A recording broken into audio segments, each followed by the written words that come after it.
Masih dalam posisi menyembah Tuhan.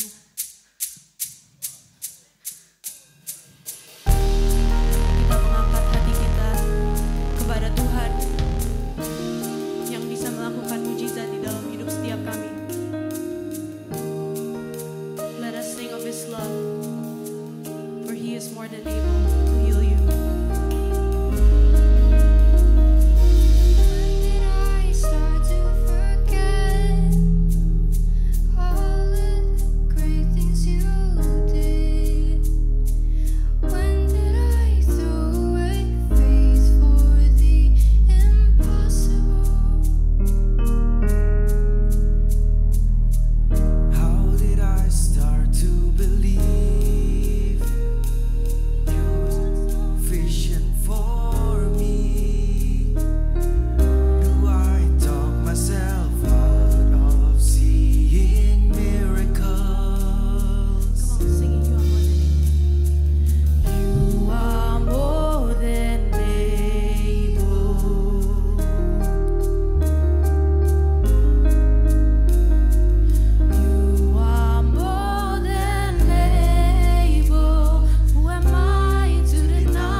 Sing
Sing it and believe it.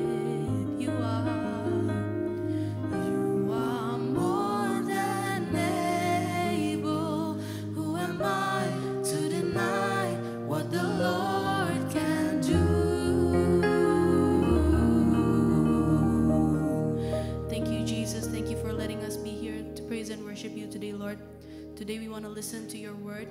Please open our hearts so that we may understand and we may do what you want us to do, Lord. Please bless the pastor so that they may preach according to your will. They may preach what you want us to listen to, Lord.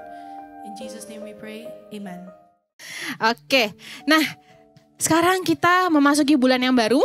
Bulan yang baru berarti tema baru. Ada yang tahu tema ICI bulan September ini apa? Stewardship. Oke. Nah, stewardship. Jadi bulan ini di ICI ataupun di IFGEN kita akan bahas soal stewardship, yaitu gimana kita itu punya hati untuk melayani, hati seorang pelayan, hati seorang pengelola gitu ya. Nah, untuk tema mingguannya di sini kita mau baca sama-sama yuk, owner versus steward yuk. 1, 2, 3. Owner versus. Oke, nah kakak mau nanya satu hal. Bisa dijawab agree or not agree gitu ya. Nah, yang agree boleh angkat tangan duluan nih. Kalian setuju gak sih kalau hidup kalian itu punya kalian? Ada yang agree? Gak apa-apa, yang merasa agree, yes this is my life kak. Hidupku, badanku punya aku gitu. Ada? Oke, ada yang angkat tangan. Terus satu lagi pertanyaannya, kebalikannya. Yang gak setuju hidupnya punya dirinya sendiri, angkat tangan. Oke, ini kayaknya yang gak angkat tangan nih golput semua ya. Kelihatan ya dari kecil ya. Oke, nah tapi sebenarnya, nah ini yang mau kita bahas. Nah di Alkitab sebenarnya siapa sih? Who is the true owner? Gitu. Kita mau buka Alkitabnya dari Mazmur 24 ayat 1. Boleh dibuka? Nah yuk kita baca sama-sama ayat 1. Yuk 1, 2, 3. Mazmur Daud. Punya bumi serta segala isinya dan dunia serta yang diam di dalamnya. Nah di situ dibilang bahwa siapa yang empunya bumi? Tuhan dan segala isinya. Ada yang merasa saat ini kalian duduknya di Mars bukan di bumi? Ada? Semuanya lagi di bumi kan ini ya? Ada yang lagi di planet lain sekarang? Nggak ada ya? Nah berarti selama kalian masih di bumi bahwa berarti kalian yang punyain itu Tuhan. Nah jadi ibaratkan nih, ada yang pernah main Lego guys? Lego, you make a house from Lego or an office from Lego, ada? Nah itu sewaktu-waktu kalian, kalau kalian bosan bisa gak kalian copot-copot lagi Legonya? Bisa kan? Karena kalian yang bangun.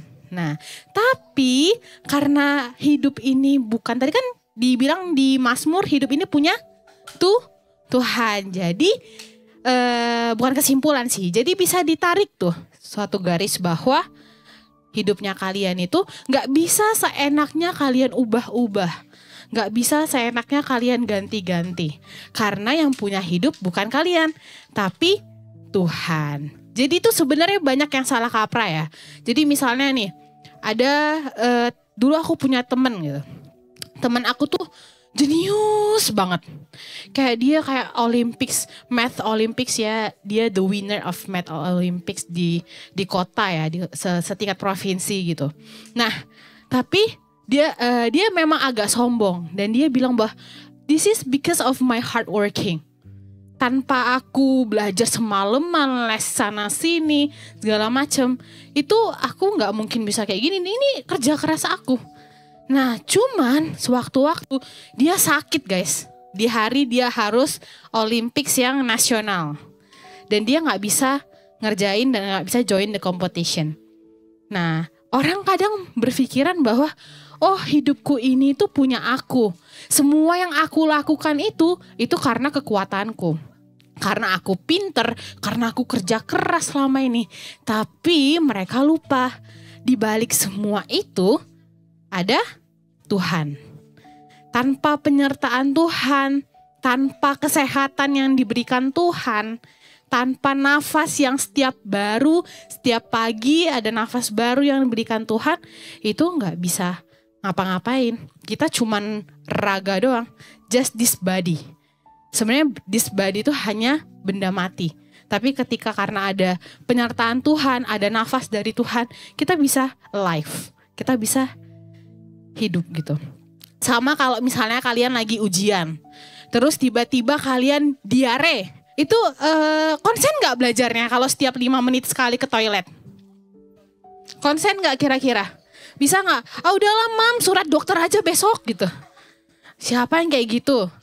Nah itu juga, itu bukti bahwa wah ternyata itu kalau nggak Tuhan kasih kita kesehatan, ya kita nggak bisa konsen belajar, kita nggak bisa dapet good grades juga waktu ujian gitu. Nah, jadi agree ya kalau misalnya sebenarnya we own nothing, kita nggak punya apa-apa, tapi Tuhan yang punya semuanya. Oke, nah di sini kakak tulis bahwa sebenarnya kita itu nggak punya apa-apa di dunia, tapi Tuhan yang punya semuanya. Jadi berapa hari penciptaan? Penciptaan 7 apa 6? 6, pada hari ke-7 Tuhan beristirahat. Nah mulai dari dunia ini, hewan, alam, bahkan waktu kita itu punyanya tuh Tuhan. Nah terus kak, tugas kita itu apa sih? Nah di sini tadi kan di depan temanya owner versus steward. Nah tugas kita itu adalah kita hanya sebagai stewards, pelayan, pengelola. Tapi bukan kita ownernya. Nah kakak mau ngajak buka Kejadian 1 ayat 28. Yuk. Oke, kita baca sama-sama ya Kejadian 1 ayat 28.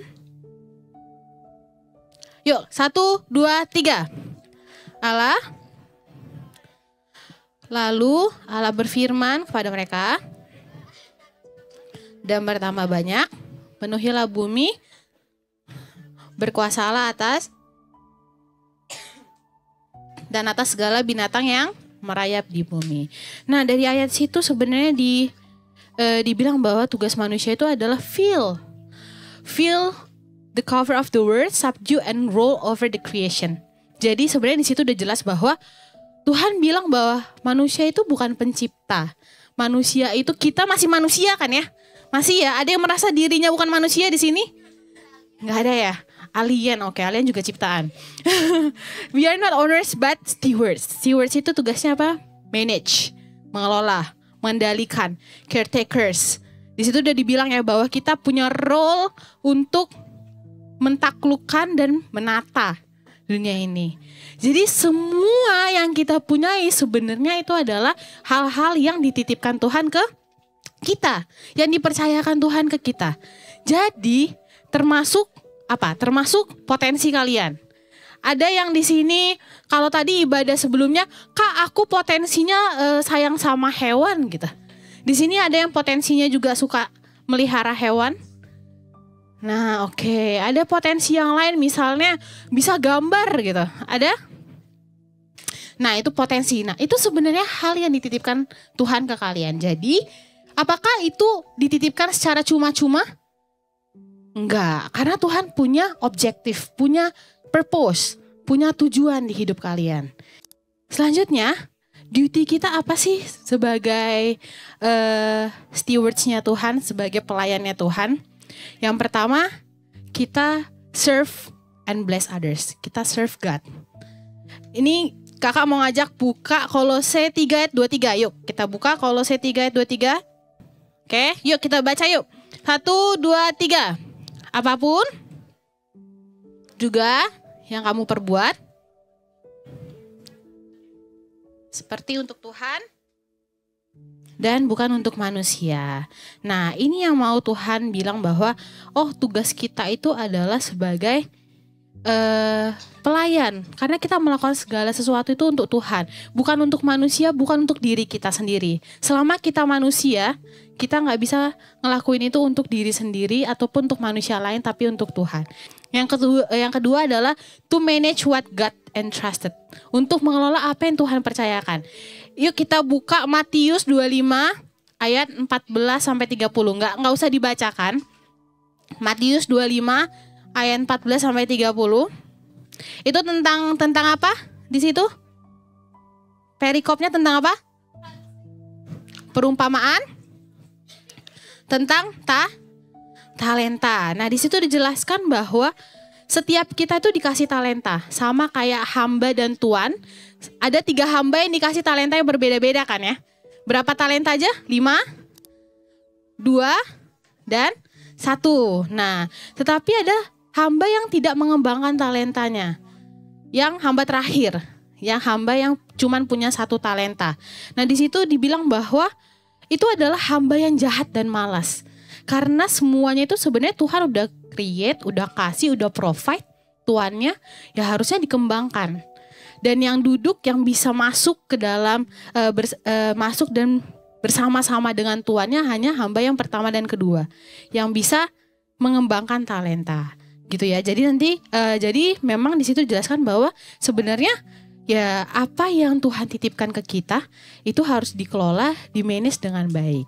Dan itu merupakan bukan salah satu ya, cara kita menghormati the true owner. Tadi true ownernya siapa? Tuhan. Nah, cara menghormati Tuhan ya seperti itu. Ketika kita manage everything that God entrusted to us well, and kita bisa serve Him faithfully. Gitu. Ada yang di sini di rumahnya punya mbak? Ada? Punya mbak ya? Rata-rata biasanya orang tua kalian nyuruh mbak buat take care kalian, buat bersih-bersih rumah, kadang buat masak dan segala macam. Ada nggak mbaknya yang berani jual rumah kalian? Nggak ada kan? Karena rumah kalian ownernya bukan si mbak itu, tapi orang tua, your parents gitu. Jadi nggak mungkin mbaknya mau jual rumah kalian gitu. Jadi ada scoop di situ, ada batasan. Mbaknya cuman manage keperluan rumah tangga, keperluan kalian, gitu ya.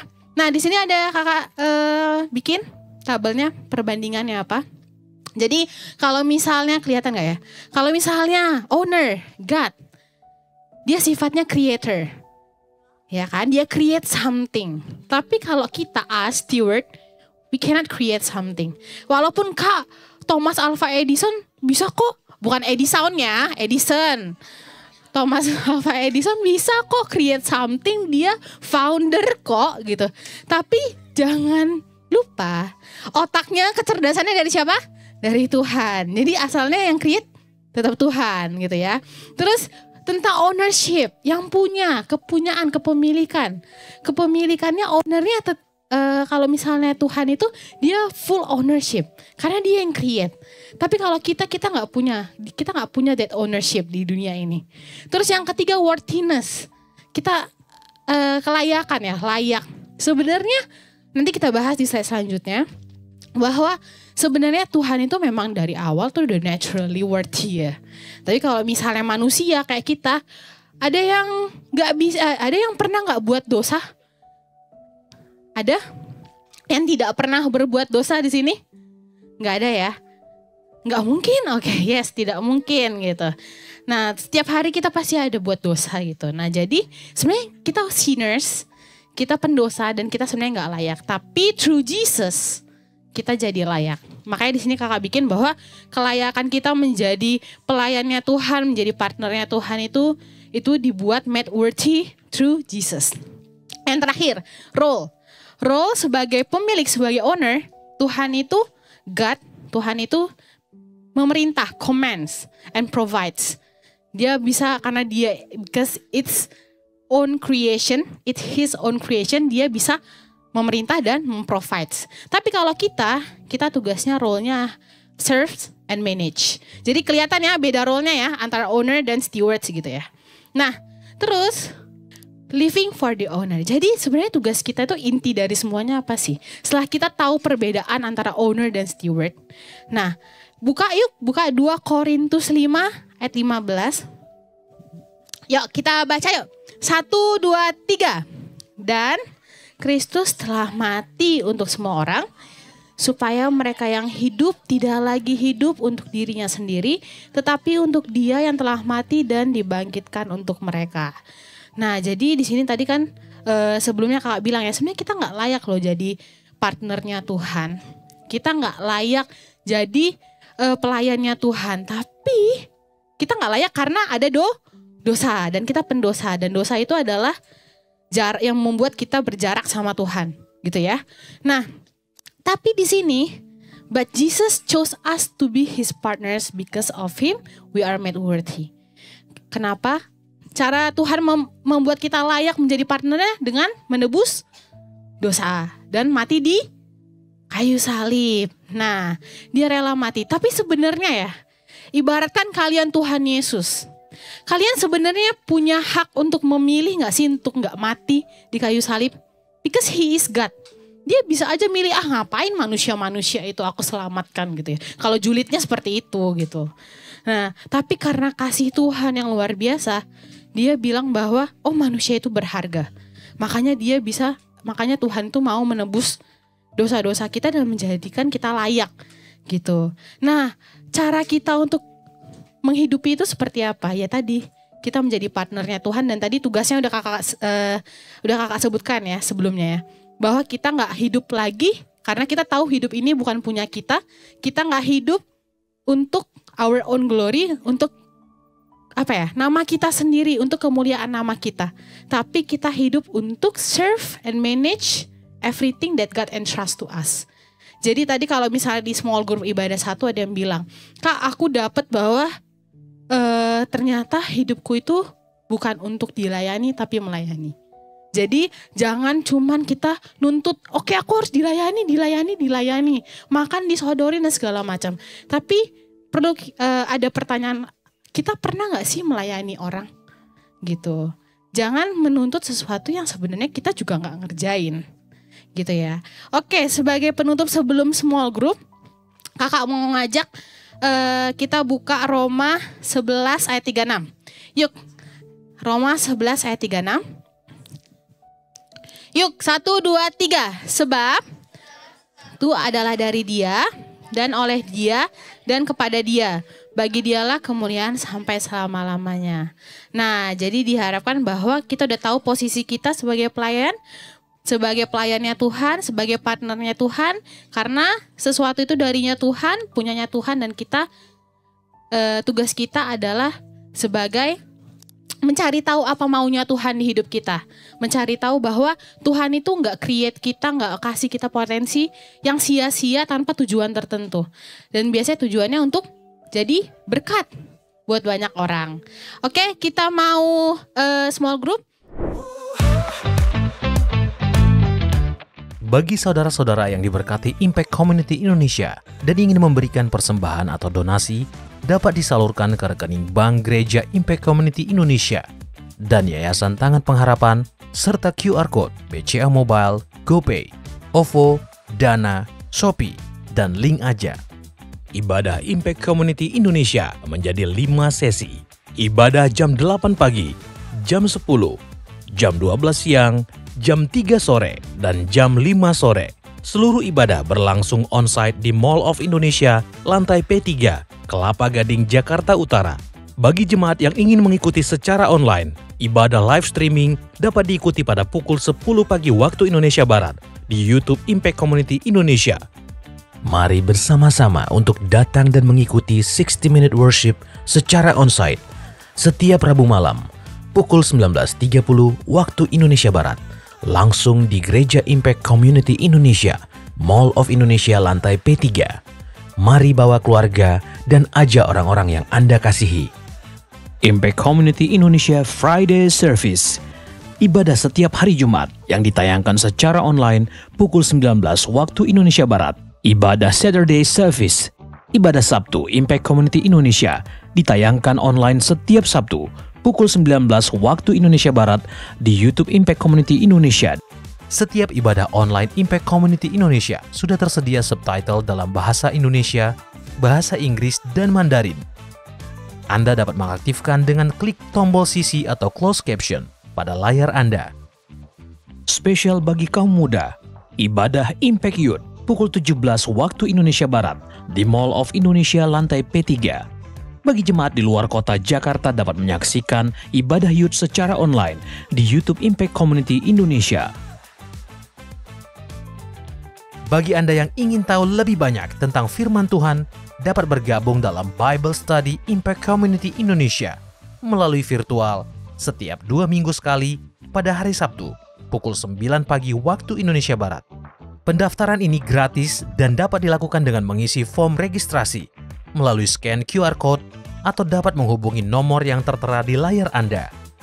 Saksikan Menabur Cinta untuk Indonesia setiap Sabtu jam 11 waktu Indonesia Barat di YouTube Tangan Pengharapan. Ikuti Daily Devotion setiap hari Senin sampai dengan Jumat jam 6 pagi waktu Indonesia Barat di YouTube Hani Kristianus serta pukul 7 pagi waktu Indonesia Barat di YouTube Yohanes Kristianus.